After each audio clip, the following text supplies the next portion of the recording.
عراق کے مزاحمتی گروپ نے شمالی اسرائیل میں فوجی اڈے پر ڈرونز داغ دیے۔ 2 فوجی ہلاک اور 20 سے زائد زخمی ہو گئے۔ اسرائیلی میڈیا نے دعویٰ کیا ہے کہ ڈرون حملے میں فوجیوں کی رہائشی کمروں کو نشانہ بنایا گیا۔ حملے سے ایئر بیس کو معمولی نقصان پہنچا۔ اسرائیلی فوج نے ایک میزائل مار گرانے کا دعویٰ بھی کیا۔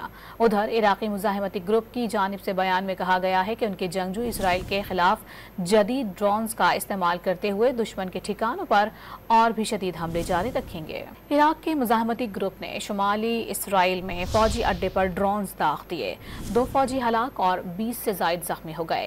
اسرائیلی میڈیا نے دعویٰ کیا ہے کہ ڈرون حملے میں فوجیوں کی رہائشی کمروں کو نشانہ بنایا گیا۔ حملے سے ایئر بیس کو معمولی نقصان پہنچا۔ اسرائیلی فوج نے ایک میزائل مار گرانے کا دعویٰ بھی کیا۔